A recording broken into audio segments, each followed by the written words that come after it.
After generation, the Palestinian people have resisted empires. Generation after generation, empires have been defeated by the Palestinian people. History knows very well that people can defeat great states and great regimes and great powers. That is the history of humanity, the constant fight for liberation. So we commit ourselves today and every day to not give up on the Palestinian people, because that would be to give up on our own struggle for liberation here in the belly of the beast.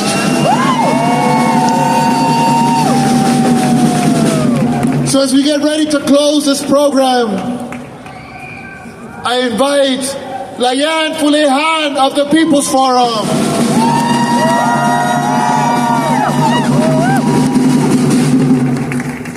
Brothers and sisters, friends and comrades, we are gathered here today marking a historic moment in the long-term struggle for Palestine. The speakers before me have said the important things, which is that this moment is not the end of our movement, it is actually the beginning of a new phase in the struggle.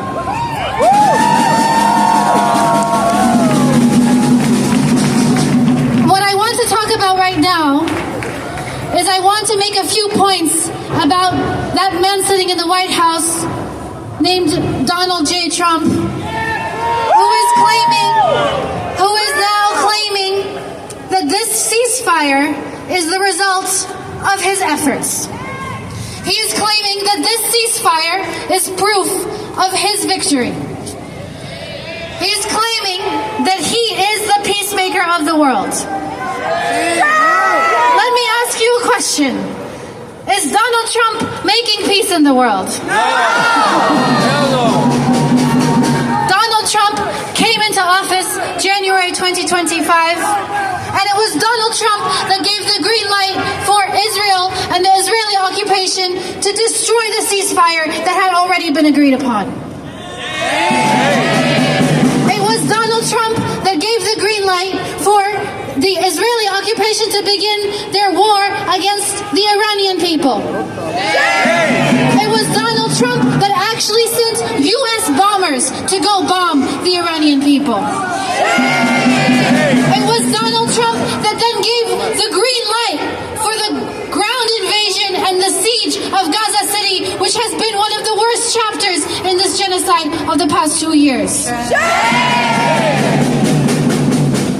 Yes, Donald Trump has finally put pressure on Netanyahu and forced them to come to the table. But it is the people of the world who stood with Palestine and the steadfast and dignified people of Palestine that forced Donald Trump to make this change happen.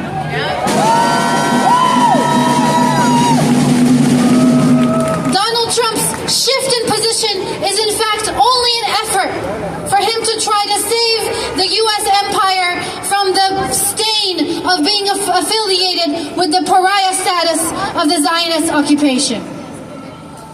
And it was the people of the world who rose up in their millions, all across North America, all across Latin America, the people of the Arab region, the people of Africa, the people of Europe, the people of Asia, who all rose up and said, Palestine is ours, and Israel is alone.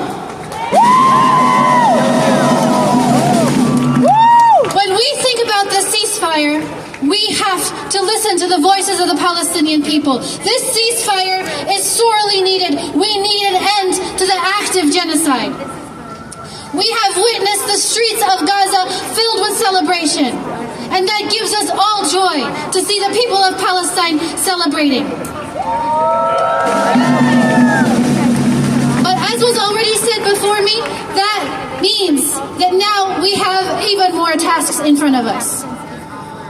We still have a movement to build, to mobilize, to organize until all U.S. aid to Israel is canceled. Yes. There are still 10,000 prisoners, Palestinian been kidnapped and are being held illegally in Zionist prisons. We will not stop until we see them all free. The siege and the blockade of Gaza has been unjustly imposed on the Palestinian people for over 17 years. We will not stop until the full lifting of the siege. And we will not stop until we see an end of the occupation, a free Palestine, which is now even closer on the horizon. So to all of you here today, we have a task to do, and I implore all of you to join us Monday at 6:30 p.m. at the People's Forum, where we have been meeting every single week without a pause, organizing, bringing in our communities, broadening the movement, meeting new people, bringing in workers, bringing in teachers, nurses, students, children, parents, people from all across society, because Palestine is an issue that is not just for the Palestinian people. It is not just for those of us who have been marching in the streets. It is for every single person from all walks of life. And so this Monday, I'm going to see all of you there, and I want you to bring your friends, your family, your co-workers, because we are going to get ready for the new phase of the struggle. So as we close out today, I want us to chant as loud as we can possibly can, so that everyone here in New York City can hear us, and we send a clear message to the people in Palestine that we are standing with them, shoulder to shoulder, in every single phase of the struggle for liberation.